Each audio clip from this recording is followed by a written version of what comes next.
welcome to This Week in Video Games episode 110. My name is Tom Kershaw and this is a podcast all about the world of video games. Well, this week I've been playing Overwatch 2, the new iteration on Overwatch from Blizzard. I've also been diving deep into the nostalgia zone with Teenage Mutant Ninja Turtles the Cowabunga collection, plus checking out a brand new point-and-click adventure game in the excavation of Hobbs Barrow. CD Projekt Red also announced some very ambitious plans this week regarding new Witcher and Cyberpunk sequels. So it's a busy show, so let's get to it.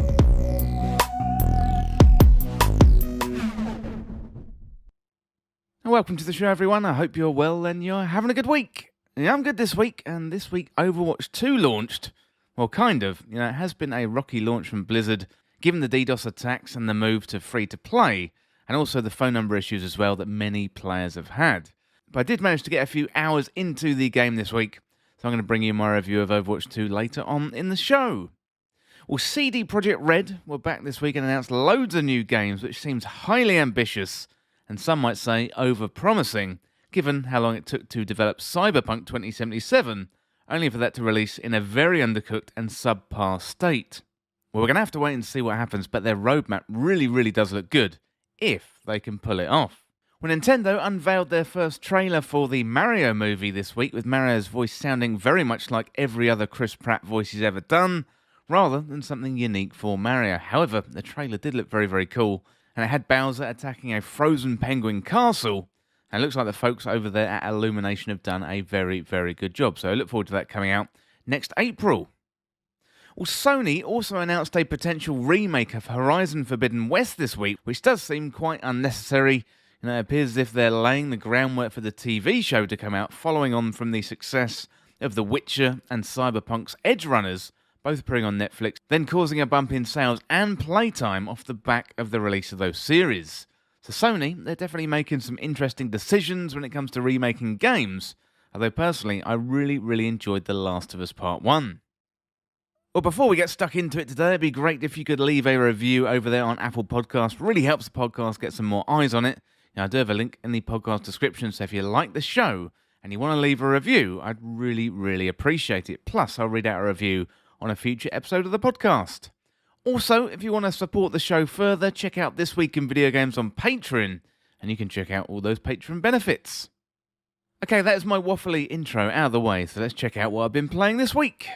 Well, this week I've been playing Overwatch 2 when I could get on. I've been playing it early in the mornings here in the UK to avoid the North American queues, and that really seems to have helped. So I managed to get somewhere between 5 and 10 hours into the game this week, and so far so good. I wasn't a huge Overwatch player from the first game, but I know enough to be able to jump in and have a good time. I'm going to bring my review of that first up in the show. I've also been playing Teenage Mutant Ninja Turtles the Cowabunga collection, and that is a collection of 13 Turtles games, including arcade classics, SNES, NES, Game Boy, Mega Drive games, and loads of digital memorabilia. Now, it's probably the greatest package that Konami have released in some time. I'm going to bring you my thoughts of that later on in the show. Well, I've also been playing a bunch of Destiny 2, which I always do. I am starting to feel the burnout slightly with the game, so I thought I'd stop and take a look at some of the issues that Bungie has with Destiny 2 right now. These waves do tend to come and go, but I know I'm not the only one feeling the burnout in the community at the moment. Finally, I've been playing the excavation of Hobbs Barrow, and while many have been playing the Return to Monkey Island, something which I haven't yet played but it's on the backlog, I've been playing the latest point-and-click adventure game from Wadget Eye Games, with this gothic horror story set in northern England. That's good fun, it's creepy, and I'm going to bring you my review later on in the show. Well, without further delay, let's dive into Overwatch 2.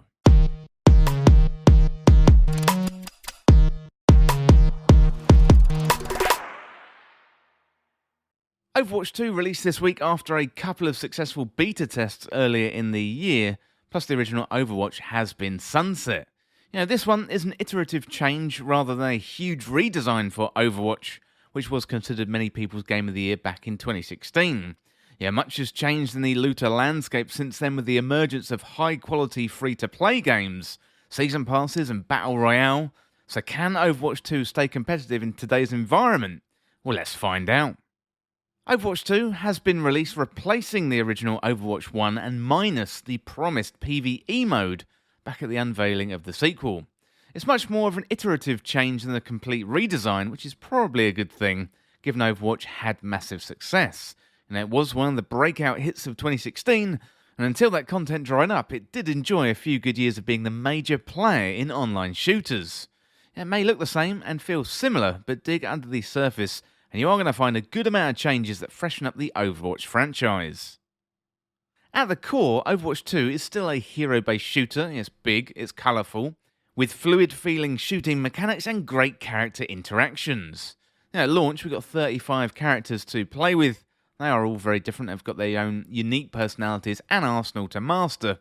So Overwatch 2 still feels great, and not much has changed around this core concept. The fact that it feels good probably means fans are willing to put up with some of the changes surrounding the core gameplay mechanic. The team-focused, objective gameplay is what made Overwatch stand out from the crowd. However, innovations in other areas of the shooter genre were lurking just around the corner of 2016. One of the major changes to Overwatch now is its free-to-play, and therefore comes with all the add-ons that a free-to-play shooter has. So we've got a Season Pass, the online store, and the grind for new characters and cosmetics. So there are plenty of benefits to a free-to-play model. For example, this is going to help get players in. Previously, the game was like $40 or £40, but since then, the market has moved on, with some of the biggest games in the world now free-to-play. So Fortnite, Call of Duty Warzone, Destiny 2, even though that's probably more free to try. And you've also got Halo Infinite as well. You can jump into these games and play for free.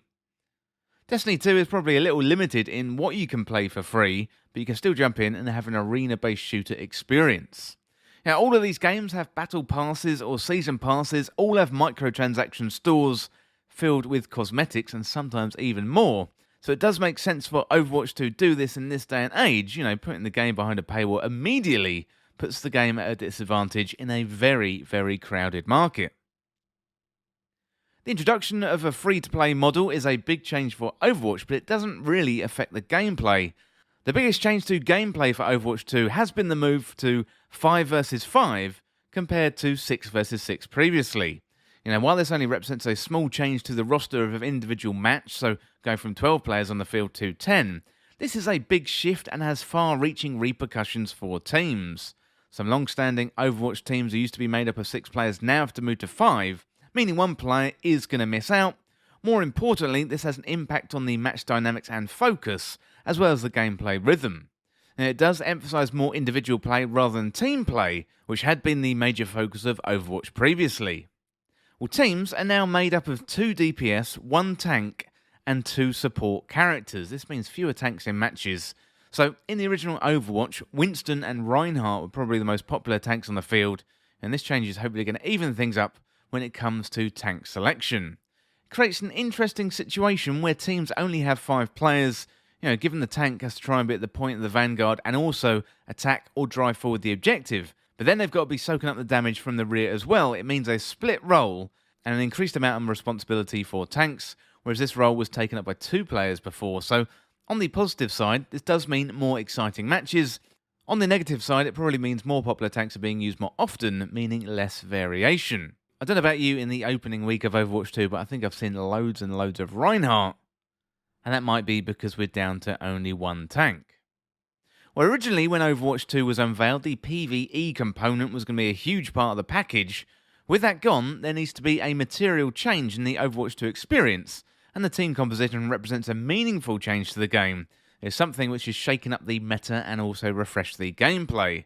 It's going to be interesting to see how it plays out. It is a huge gamble. Games are exciting, but that relative loss of team-focused play and its impact is probably not yet known. Given team play was one of the differentiators from Overwatch 1, the seeming lack of this in a sequel is quite a risky decision from Blizzard. Given this team composition rebalancing into 5 versus 5, loads of heroes have been reworked, so Orisa probably represents one of the biggest changes to a hero in the game at the minute. While she used to be an anchor to the team, she's now much more mobile and able to dish out the damage effectively. She's got a javelin spin, where most damage is caused by charging towards opponents, and this is wildly different from how Orisa used to play, given she sat back and allowed other players to use her as a defensive shield. Orissa's defensive net or shields have been removed, and other defensive shields have been removed as well. So there's been a massive reduction in the number of shields that can be deployed by players, which opens up the gameplay very, very nicely indeed.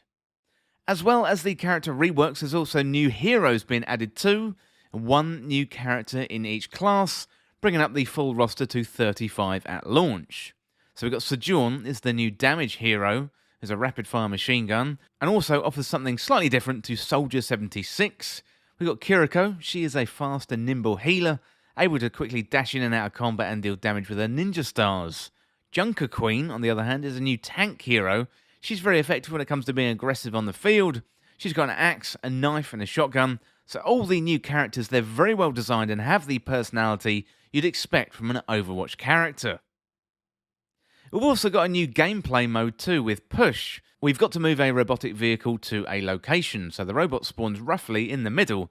Each team have to push the objective into the opposing team's spawn to get the winner. So it's quite similar to escort mode, but rather than constantly attacking or defending, you're constantly trying to get the payload to the other side.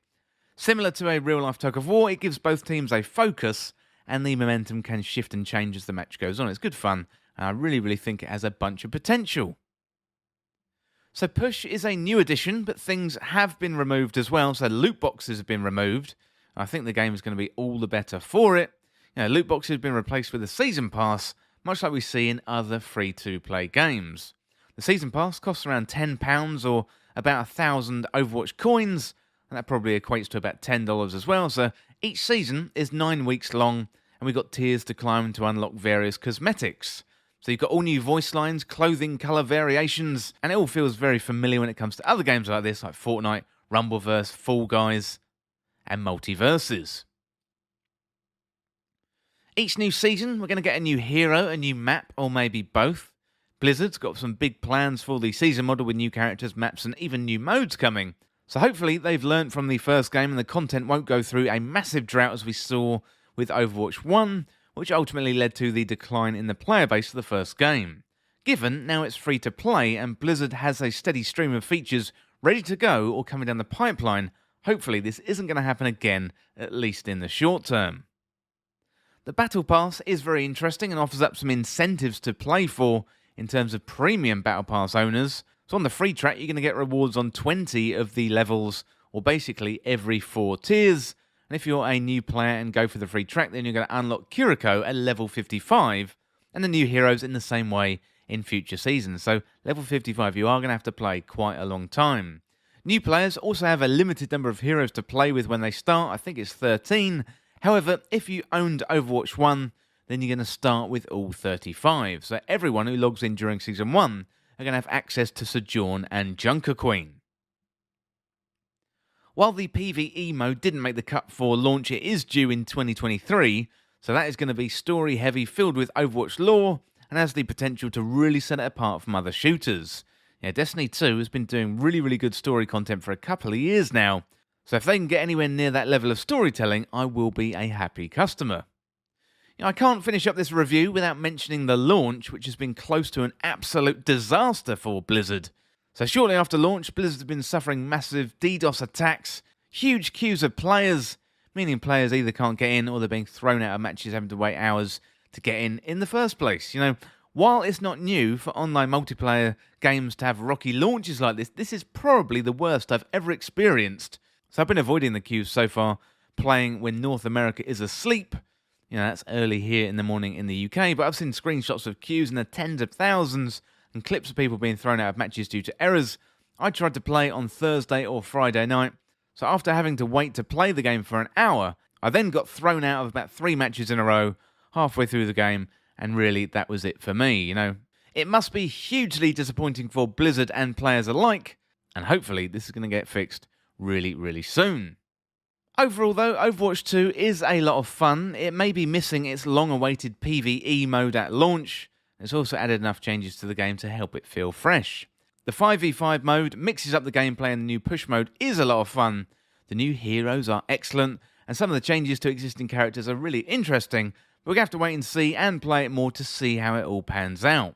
There's potential in here for Blizzard to have a massive hit once again on their hands if they can play the seasonal content model right, But right now, it's fun, it's colourful, it's a team-focused first-person shooter, and if you're a fan of the genre, it's definitely something you should try out. Well, the game is developed by Blizzard, it is published by Blizzard, it's available on the PlayStation 4, 5, Nintendo Switch, Xbox One, the Series X, the Series S, and also PC as well, and the original release was the 4th of October, 2022. Well, that is it for my review of Overwatch 2. Definitely recommend jumping in if you can. I know Blizzard have been doing a lot of good work this week, fixing bugs, getting those queues down, but hopefully as we go into early next week, things are going to calm down a bit and you're going to be able to get a game nice and easy. Well, that is it for my review of Overwatch 2 for now, but next up, let's have a look at the Teenage Mutant Ninja Turtles Cowabunga Collection.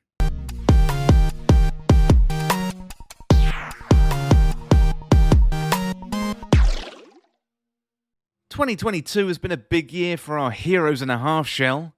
First of all, we got Shredder's Revenge, and then Konami decided to release the ultimate package for Turtles fans, with Teenage Mutant Ninja Turtles The Cowabunga Collection. This is a collection of NES, SNES, Mega Drive and Game Boy games, plus loads of instruction manuals and supporting information, music and artwork, and if you're a fan of the Turtles or scrolling beat-em-ups, this is a collection not to be missed. Well, Konami hasn't really been on their A-game in the video game space for some time, but this is probably the best thing they've put out in years. Back in the 80s and the 90s, Konami's arcade games were legendary, with X-Men, The Simpsons, Gradius, and of course, Teenage Mutant Ninja Turtles. This collection is most likely going to cater for the nostalgic audience, those of us who lived through the 80s and the 90s playing games. And as soon as you boot up the game, you get a nice animated Turtles intro. Then you can dive into the collector's items, which include comic covers, music playlists for all the games, shots of the animated TV series, game manuals, and also, really impressively, loads of design documents from the original game. The sheer amount of stuff in here is pretty staggering, and a must-have for any Turtles fan. Well, let's get into the games. We've got 13 games in total in the collection, which are made available in their North American and their Japanese versions. And even the game selection menu has gloss. It's a very nice comic book style selection screen showing you, what the game is before you play it. One of the killer features is related to the video mode, where you can choose to watch the games being played, and then at any moment you can dive into the action and pick up where the watch mode has got to. So that's really, really impressive stuff. As well as the presentation, there's various modes, including online co-op. And Konami have implemented rollback netcode for a seamless online experience. This is especially good when it comes to Teenage Mutant Ninja Turtles Tournament Fighters from the SNES. Each game has its various enhancements or old school cheats like invincibility, turbo, stage selection, and also other modes too. Well, let's have a look at the full game list then in the Cowabunga collection. So we've got the Teenage Mutant Ninja Turtles, the arcade game. We've got Turtles in Time, the arcade game. We've got Teenage Mutant Ninja Turtles on the NES. Turtles 2, the arcade game, also on the NES. Turtles 3, the Manhattan Project, also on the NES. And Teenage Mutant Ninja Turtles Tournament Fighters, also on the NES. Teenage Mutant Ninja Turtles 4, Turtles in Time, that is on the Super Nintendo. We've got Tournament Fighters on the Super Nintendo. We've got the Hyperstone Heist on Sega Genesis. Tournament Fighters on Sega Genesis. Fall of the Foot Clan on the Game Boy, Back from the Sewers on the Game Boy. Finally, Radical Rescue, that one is also on the Game Boy. So going back to that original arcade game, it's not the best in terms of gameplay, but the nostalgia here is strongest for me. The gameplay is fairly simplistic, but that opening scene where you have to save April O'Neil from a burning building, well, that just gets me every time. Well, Teenage Mutant Ninja Turtles Turtles in Time Arcade is up next, and mechanically, this one is much better, introducing features like throwing opponents into the screen and the ability to tie up enemies with attacks, plus slightly more sophisticated jump attacks. The story is also richer here as well, as the four turtles travel through time, beating up the Foot Clan as they go. Well, Teenage Mutant Ninja Turtles on the NES is next, and this one was tough. This has the infamous Overground section, the top-down map, plus you switch between turtles rather than select who you want to play as. I distinctly remember getting this one on the NES when I was a kid, and being disappointed as it wasn't like the arcade game, but we would have to wait a little bit for that. Talking of which, Turtles 2, the arcade game on the NES. Now, this was the game I originally wanted the first time round, albeit with worse graphics than the true arcade version. My little kid brain at the time didn't really understand why there was a difference, But looking back, it is a miracle the developers managed to get anything like the original arcade game working on an 8-bit console. Well, Teenage Mutant Ninja Turtles 3, the Manhattan Project on the NES, is another scrolling beat-em-up with new bosses and improvement to the graphics of the previous game. I missed this one when I was younger, so it was good to go back and play it. It wasn't as engaging as the others, but that could be due to me not having nostalgia for it. Well, Turtles 4, Turtles in Time on the Super Nintendo, well, that is one of the best SNES games I remember from my collection, and also it's a very close port to the arcade version, implementing the Mode 7 graphics back in the day for the screen throwing technique. Bebop, Rocksteady, and Super Shredder were also added to the port, which makes sense from a marketing point of view, but not really so much for the story. This was a great SNES game, but I do prefer Turtles in Time the arcade version, which had much more of a Neo Geo feel to it. Teenage Mutant Ninja Turtles The Hyperstone Heist, that's on the Sega Mega Drive. It's a similar game to Turtles in Time, albeit a little bit shorter, though it does have the new stages and bosses, and it takes inspiration and assets from the arcade version. So it is a mashup in all senses of the word. You can't really throw enemies into the screen on this one, which is one of the big features the game introduced. So that is a thumbs down from me, but again, I was a Nintendo kid. Well, next up we got Fall of the Foot Clan on the Game Boy. That's the first Game Boy game in the collection, and it is impressive what they did on such a limited system. It's a scrolling beat-em-up, but it feels very much like first generation Game Boy game. Then we got Teenage Mutant Ninja Turtles 2, Back from the Sewers. That feels even worse, to be honest, which is odd because it's a sequel, although it does add different types of levels like skateboarding and like emulating Turtles in Time, and also the more recent Shredder's Revenge. Teenage Mutant Ninja Turtles 3 Radical Rescue, that is much more of a maze-like game where you have to save your fellow turtles. It is a completely different experience from the other games. Teenage Mutant Ninja Turtles Tournament Fighters on the Super Nintendo, that one is a Street Fighter 2 clone, and was looking to cash in on the popularity of the Turtles, as well as the fighting game genre back then. So in 1992 and 1993, fighting games were some of the biggest games on the market, like Street Fighter 2 and Mortal Kombat, and Tournament Fighters tried to muscle in on the action. Each character has a bunch of special moves, and it plays how you'd want this sort of game to play. It's also really, really hard. There's also Teenage Mutant Ninja Turtles Tournament Fighters on the Sega Mega Drive. That isn't so good. That version chugs along rather than the smooth nature of the SNES game. Then we got Teenage Mutant Ninja Turtles Tournament Fighters on the NES.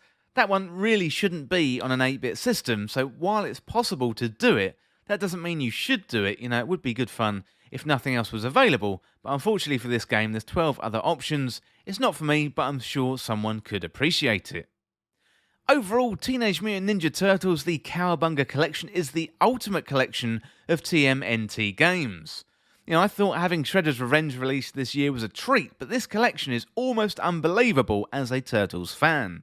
I played roughly half of these games back in the day when I was a kid, mainly the scrolling beat-em-ups either on the NES, the SNES, the Game Boy, or the arcade. I didn't really play the fighting game clones, so it was good to check those out. So as well as the games, you've got all the music, the artwork, the manuals and more. So Konami really has outdone itself, and I haven't said that for many years. In terms of this package, I 100% recommend it. Well, the game was developed by Digital Eclipse. It was published by Konami. It's available on Nintendo Switch, PlayStation 4, Xbox One, PC, Xbox Series S and X, also the PlayStation 5. Originally, it was released on the 30th of August 2022. I'd really like to thank the publisher for offering a review copy of the game. Well, that is it for now for Teenage Mutant Ninja Turtles The Cowabunga Collection. Really, really good stuff, and you want to dive into nostalgia, this is the perfect way to do it with a Heroes in a Half Shell. Well, that is it for now for the Cowabunga Collection, but next up, let's have a look at all the new Witcher and Cyberpunk games announced by CD Projekt Red. Well, I'm going to dive over to Polygon for this one with some help by Ollie Welsh. So this was a fantastic article that Ollie wrote last week, and it's titled, Why Did CD Projekt Just Announce 6 New Games? What the next 10 years of The Witcher and Cyberpunk means for CD Projekt Red.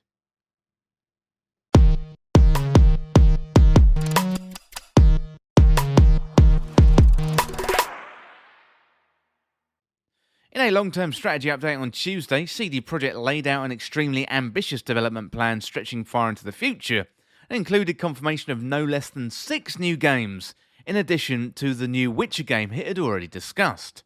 2 further Witcher sequels, 2 Witcher spin-offs, and a sequel to Cyberpunk 2077, plus the creation of an entirely original third series, currently in the early conceptual stages.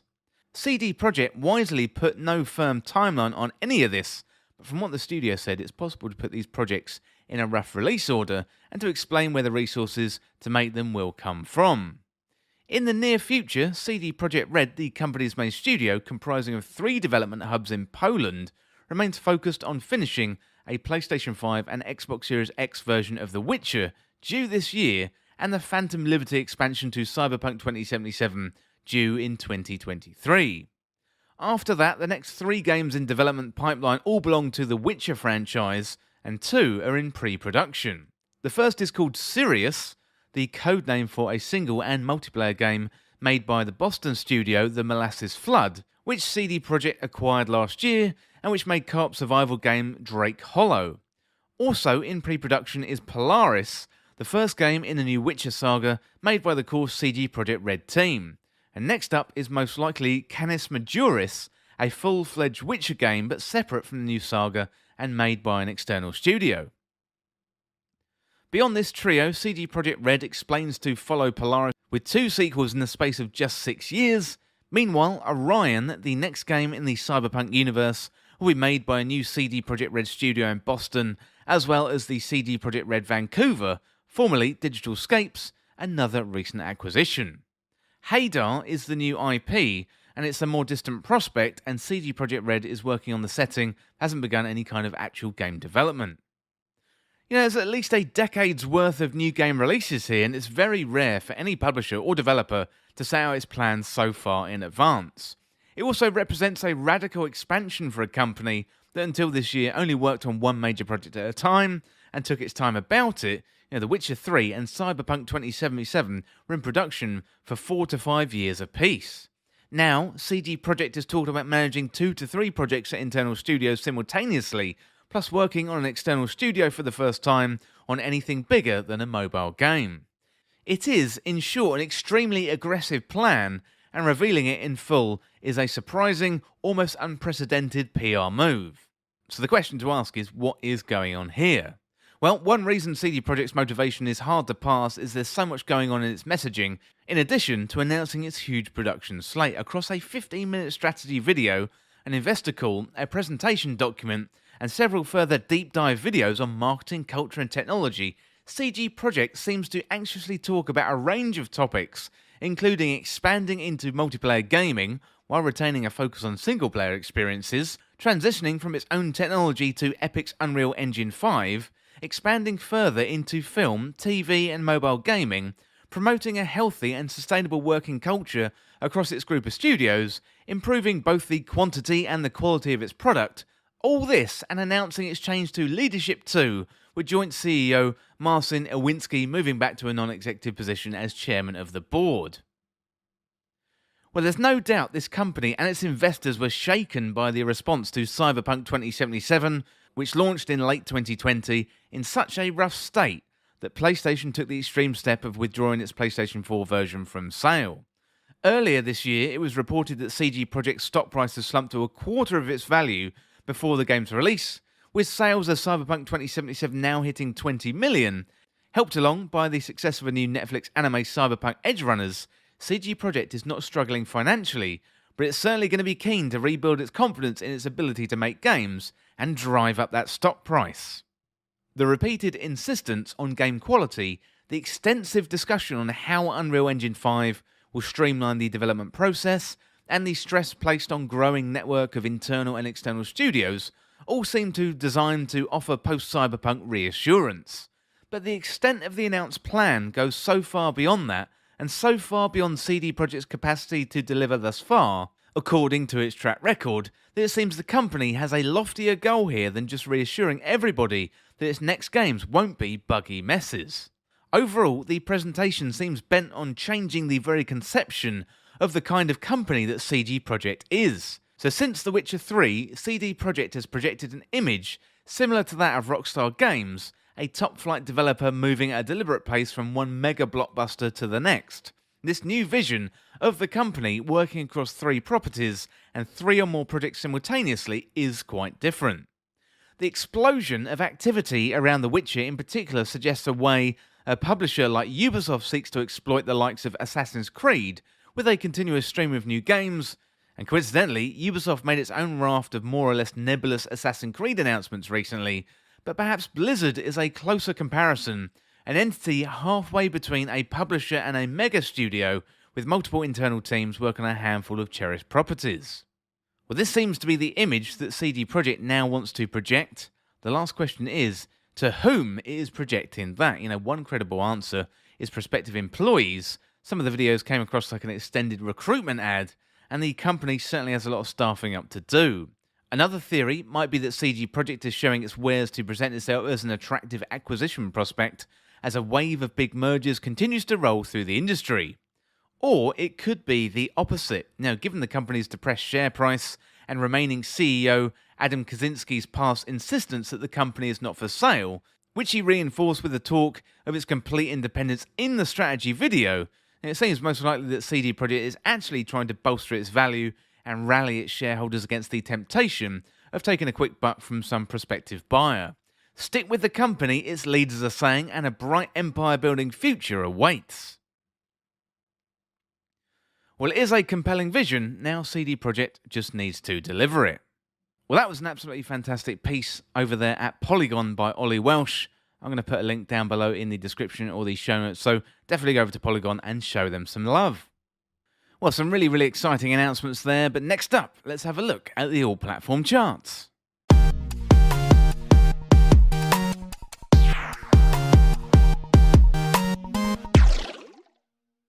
Well, number 10 this week, we've got Pokemon Legends Arceus, up 1 place from last week's number 9.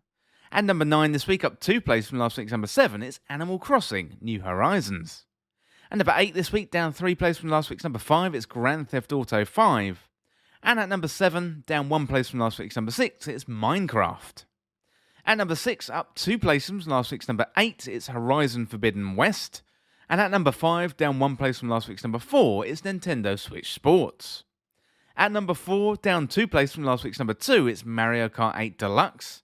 And at number 3, up 7 places from last week's number 10, it's LEGO Star Wars The Skywalker Saga. At number 2, it's Splatoon 3, down 1 place from last week's number 1. At new in at number 1, it's FIFA 23. Well, that is it for now for the all-platform charts, and congrats to the FIFA team. And this is the last FIFA game in its current iteration from Electronic Arts, so congrats to the team for the number 1. Well, that is it for the charts for the moment, but next up, I've been feeling the burn a little bit with Destiny 2 recently. I know I'm not the only one in the community feeling a little bit of burnout, so next up, let's have a look at some of the problems with Destiny 2.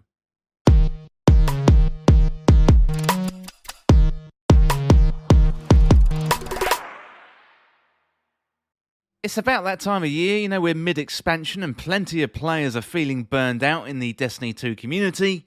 Rather than one huge problem, there's a lot of little things building up and players are just putting down Destiny 2 and having a break. Well, today, I want to have a look at some of the top problems in Destiny 2 right now and open it up to you, the community, as they say, as a problem shared is a problem halved. Well, let's dive right into those problems. So first of all, we've got weapon crafting. I didn't really like weapon crafting from the beginning, and it's only really gotten worse over time. Feels like it goes against the core principles of a looter-shooter. It's not as drastic as Destiny 2 Year 1, where everything had the same role, but it does take some of the fun out of the weapon chase for me. Issues have surfaced this season with the difficulty of getting seasonal weapon red borders. The idea is you have to unlock the pattern of a weapon before you craft it, meaning you have to collect 3 to 5 red borders of the weapon, level them up and extract the deep sight resonance out of them, get the pattern and then craft the weapon. So once you've crafted a weapon, you can then level it up to unlock new and advanced perks. One of the big issues this season has been the inability to get red border versions of the seasonal weapons, but Bungie did identify a bug. They fixed it, but only 6 weeks into the season, which is about a third of the way through the Season of Plunder. Crafted weapons also make adept raid weapons nearly redundant, given that crafted raid weapons with enhanced perks can outperform adept raid weapons, devaluing master raids and undermining adept raid weapons. I don't know if tweaking or fixing the system is really going to fix the problem for me. I'm under the impression that Bungie implemented this feature as an alternative to the randomness of weapon drops. Perhaps I'm just conditioned to appreciate the RNG nature of the loot grind, but personally, I wouldn't be sad if weapon crafting quietly went away. Well, next up we got seasonal model burnout. So the seasonal model grind is starting to feel like it's getting old for me. I don't really like the repetitive seasonal features, so here are a few of them as examples. So the vendor in the helm with the upgradable grid, the 3 to 6 player match-made activity, we've got the artifact, reprised weapons, especially the reprised Destiny 2 weapons. That really is annoying. Seasonal model is starting to creak, but this is most likely because we've been doing this since Shadowkeep and the Season of Dawn. There's many things I do like about seasons, though the commitment to add a dungeon or a raid per season, the weekly story drop and the occasional cutscene, and seasonal events, even they have gotten a lot better. I don't have the answers to what Bungie could do to fix this one, but the current pattern of the content we're in could do with a massive shake-up. Well, next up, we've got SBMM in control. So the SBMM experiments in control this season have had a negative effect on the top players in Crucible. So Control, which is supposed to be a game mode where you can quickly jump in and get a few casual games of PvP in, has become one of the most sweatiest PvP playlists in the game, more so than Trials of Osiris, which just doesn't seem right. PvP needs a lot of love, and it's great that Bungie is experimenting, but this SBMM experiment in Control doesn't appear to be going well at all. One of the major flaws is that people are quitting matches and then not being able to backfill quickly enough, leaving teams without players and then getting steamrolled. So back in 2020 we had a mass exodus from the game due to stasis, and the hardcore PvP community are just feeling battered and bruised once again. Well, next up I want to talk about the core playlists a little bit. So the core playlists in Destiny 2 need some love. I'm talking about Vanguard Ops or Strikes, Crucible and Gambit. So while the seasonal model is getting stale, at least it's varied. But more often than not, you have to go into the core playlist and grind out some currency. The core playlists for Destiny 2 have largely stayed the same since 2017, or content has been cut due to sunsetting with Beyond Light. For example, Strikes, Crucible maps, Gambit maps, they've all been removed, leaving the core playlist pretty repetitive. Some improvements have been made recently with Streaks, that is a good feature. Weapons getting more perks as you level up your vendor. However, we need more content in these playlists. Battlegrounds were added to Vanguard Ops, which was a good move, but we just simply need more strikes. We've got a wealth of Destiny 1 strikes to call upon, but even better than that would be new strikes on Europa or Savathun's Throne World, or the Dreaming City. When we get a new expansion, it'd be great to get more than 2 strikes, and in Beyond Light, we only got 1. Strikes could also be harder and have strike modifiers, much like we had during Guardian Games this year, and hopefully that gets rolled out in the future. The Legendary campaign was a great success with the Witch Queen, and it'd be great to see all new strikes from this point onwards get a Legendary mode to go with it. Crucible, on the other hand, needs a lot of work. New maps, new modes, just as a starting point. Experimenting in Trials of Osiris seemed fairly successful, and the transparent data, from that exercise was great. I love reading through all that data in the TWAB after they did that experiment. Hopefully we can see more of that. Apparently there's a competitive playlist rework coming in Season 19. That's next season, coming out in December, but we haven't heard any details of that just yet. Gambit already feels like it's been put to one side. We've got so few maps now, so returning our old maps would be a great start, but also the return of ideas from Gambit Prime. But honestly, it feels like Bungie have tried to breathe new life into Gambit so many times, perhaps it's just time to cut and run with this game mode. Well, next up we've got getting Stasis. So the grind to get Stasis now feels more unnecessary than ever since the rest of the Subclass 3.0 reworks. To get Stasis, you have to complete the campaign, which is fine given it's tied to Beyond Light, but then you have to complete the Born into Darkness quest steps 1 to 4, which takes multiple hours. Thankfully, aspects 3 and 4 don't take very long, given they were seasonal additions. It's a simple public event style encounter, and then you've got a heroic simulation. The fragments, on the other hand, are another story, where you can only hold 2 quests at the same time and grind them out in the playlist of your choice. These take multiple hours, and if you want to unlock stasis across all 3 characters, it's going to take tens of hours to do so. Bungie does appear to have learnt from this by simply giving you access to Void, Arc and Solar in their 3.0 rework, Stasis is really, really good fun once you get stuck into it, but it's locked behind hours and hours of grind. I'd love to see Bungie just unlock it all, give it all away for free, and have it made available through purchases either from the Exo Stranger on Europa or Ikora Ray in the tower. Finally, I want to touch on the lack of communication from Bungie. So up until this week, Bungie have been very, very quiet, almost too quiet. So recently, this week at Bungie updates have been very light and detailed, mainly focusing on their player support, community artwork, prime gaming updates, all that kind of thing. There's likely a good reason for this pullback in communication, and that is related to the behaviour of the Destiny community. So Bungie staff members have received threats. Some of this was a result of their Heroes Welcome campaign, with Bungie staff receiving horrific death threats and threats of violence, with someone sending a pizza delivered to their home in a not-so-subtle threat of "I know where you live." Bungie developers have also faced threats and insult, which led to one developer quitting Twitter because they insisted Titans would never get back Twilight Garrison, a popular exotic chest armor that allowed quick in-air movement from Destiny 1. I certainly don't condone this type of behaviour or language directed at Bungie staff. We should be thanking them for creating this world and this game that we love and play so much, not threatening them. So this lack of communication did all change this week, with a return to form this week at Bungie Update, with a massive weapons breakdown and Q&A. It could be the last few weeks, heads have just been down and Bungie have been in focus mode. However, I really, really hope that Bungie keeps the communication open and flowing, and I hope the Destiny community can be respectful when it's providing feedback to Bungie. At the end of the day, there's people trying to do the best they can, and insulting them and threatening them, well, that is just not going to help anyone at all. Well, I've been highlighting some of the problems here in Destiny 2 today, but that's not to say it's terminal and the game is dying. Quite the opposite, it's doing great.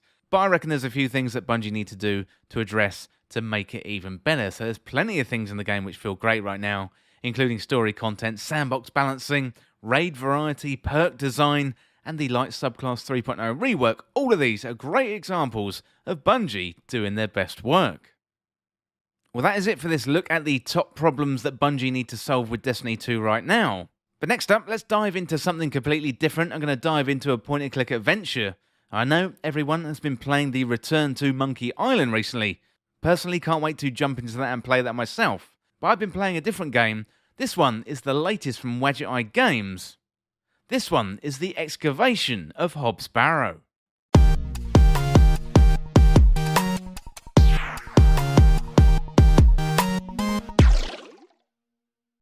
The Excavation of Hobbs Barrow is a gothic narrative adventure game set in the small northern town of Bewley.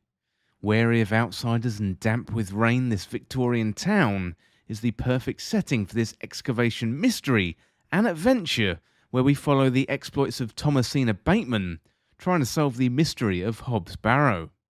It's a gripping story and it really ramps up the tension like the turning of a screw. So if you like your horror with a pixel art style and a bunch of conversation and puzzles, well, this one could be the game for you.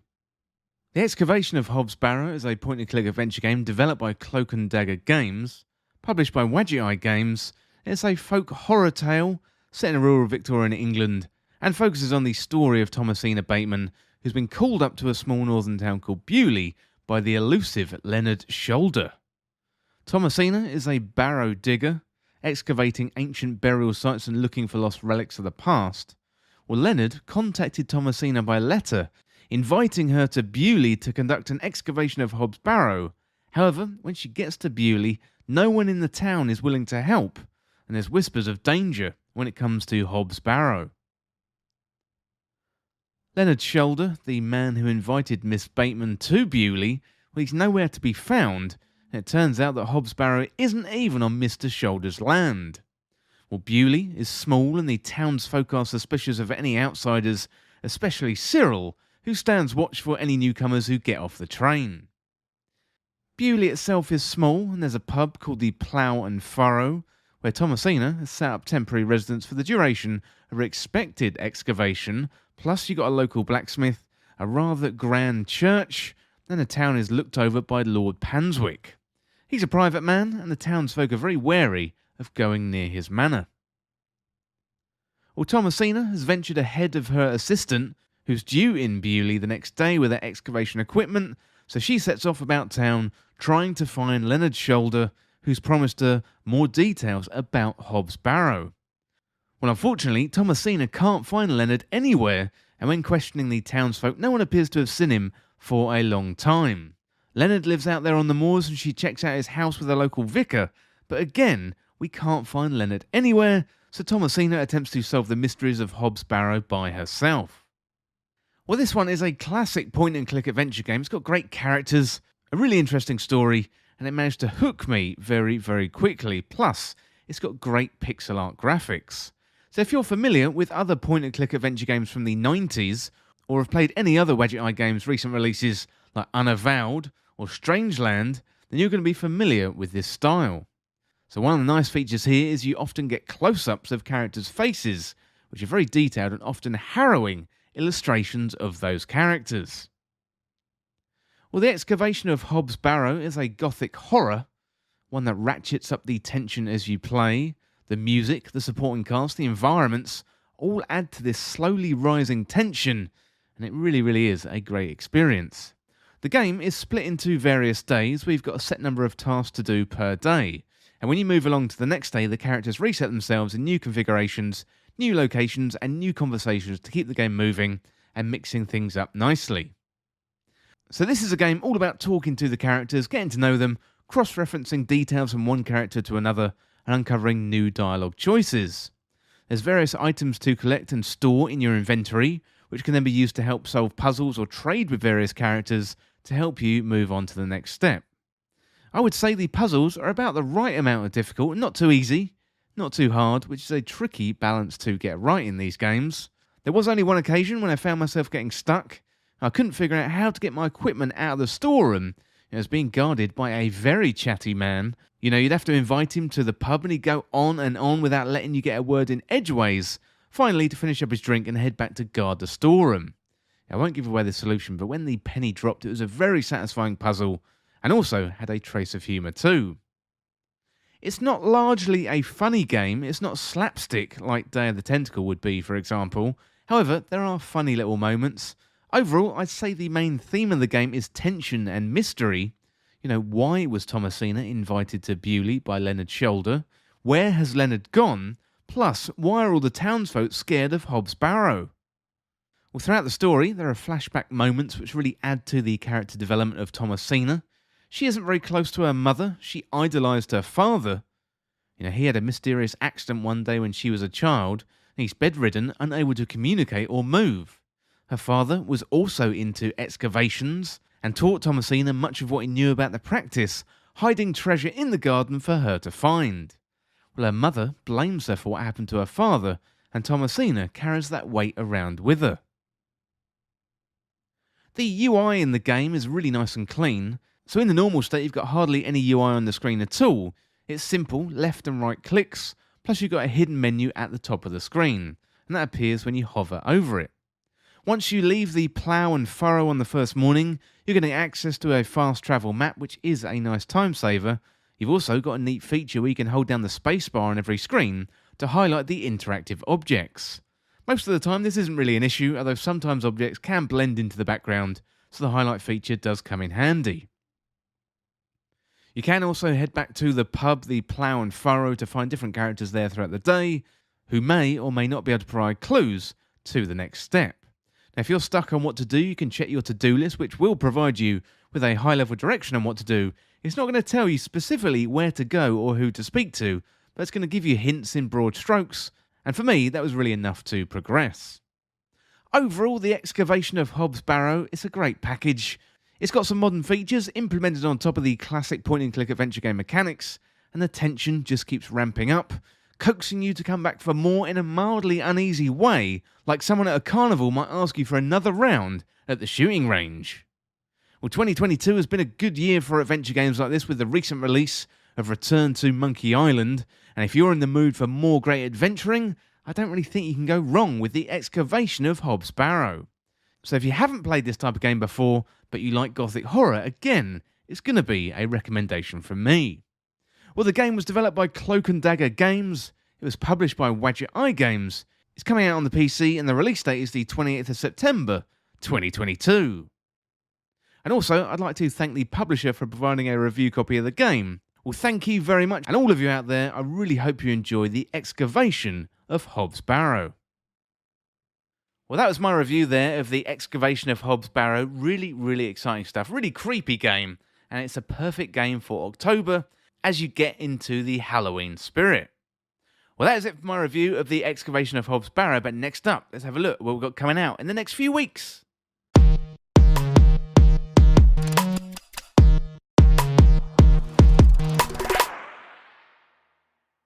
Okay, so coming soon, first of all, on October the 11th, we've got Asterigos, The Curse of the Stars, PS5, PS4 and PC. We've got Evil, that's on Xbox Series S and X, Xbox One and PC. In Sound Mind, that is coming to Nintendo Switch. And we've got No More Heroes 3, PS5, Xbox Series S and X, PS4, Xbox One and PC. Then on October the 12th, we got Lego Brick Tales, that's PS5, Xbox Series S and X, PS4, Xbox One, Switch and PC. On the 13th, we've got Fueled Up, that's PS5, Xbox Series S and X, PS4, Xbox One and PC. We've got The Eternal Cylinder, that's PS5, Xbox Series S and X, that's on October the 13th. Also on the 13th, The Last Aura Crew, that's the PS5, Xbox Series S and X and PC. We've got Triangle Strategy, that one is coming out on PC, and that is the final one to come out on October the 13th. Next up, we got October the 14th, and again, loads of games on October the 14th. Dragon Ball The Breakers, PS5, Xbox Series S and X, PS4, Xbox One, Switch and PC. NHL 23, PS5, Xbox Series S and X, PS4 and Xbox One. We've got Nickelodeon Kart Racers 3, Slime Speedway, PS5, Xbox Series S and X, PS4, Xbox One, Switch and PC. We've got PGA Tour 2K23, that's PS5, Xbox Series S and X, PS4, Xbox One and PC. Next up we got Scorn, that one is coming out on the Xbox Series S and X, Xbox One and PC, also on the 14th. Then moving on to the 18th, so we've got A Plague Tale Requiem, PS5, Xbox Series S and X, Switch and PC. We've got Ghostbusters Spirits Unleashed, that's coming out on PS5, Xbox Series S and X, PS4, Xbox One and PC. Also on the 18th, Them's Fighting Herds, PS5, Xbox Series S and X, PS4, Xbox One and Switch. And then on the 19th, we've got Uncharted Legacy of Thieves Collection, that's coming to the PC. On the 20th of October, we've got Batora Lost Heaven, PS5, Xbox Series S and X, PS4, Xbox One, Switch and PC. We've got Mario plus Rabbids Spark of Hope, that's coming to Nintendo Switch on October the 20th. And then also on the 20th, we've got Norco coming to PS5, Xbox Series S and X, PS4 and Xbox One. We've got Second Extinction, that's coming to Xbox Series S and X, Xbox One and PC, also on the 20th, and the Jackbox Party Pack 9, also coming on the 20th, PS5, Xbox Series S and X, PS4, Xbox One, Switch, PC, iOS, and also Android, so that is pretty much a full house. Then we've got Vampire Survivors, I think that's the 1.0 release, that's coming out on PC, haven't been in early access nearly all year, and probably going to be the game of the year. Then we've got Gotham Knights, that's PS5, Xbox Series S and X and PC, coming October the 21st. Also on the 21st, New Tales from the Borderlands, PS5, Xbox Series S and X, PS4, Xbox One and PC. Finally, Persona 5 Royale, PS5, Xbox Series S and X, Xbox One, Switch, and finally, coming out on the PC. Well, that is about it for this week's episode, and if you want to get involved in the show, get in contact through patreon.com/This Week in Video Games or check out the latest on the website. Yeah, thank you so much for watching or for listening, and for more This Week in Video Games content like this, you can like, subscribe on YouTube, and also share with a friend. Or you can check me out on Twitter at TWIVG Podcast. If you enjoyed this podcast or found it useful, liking and sharing it would really help me out. Otherwise, you can check out the other podcasts in the feed. Well, thanks again, and I'll see you soon.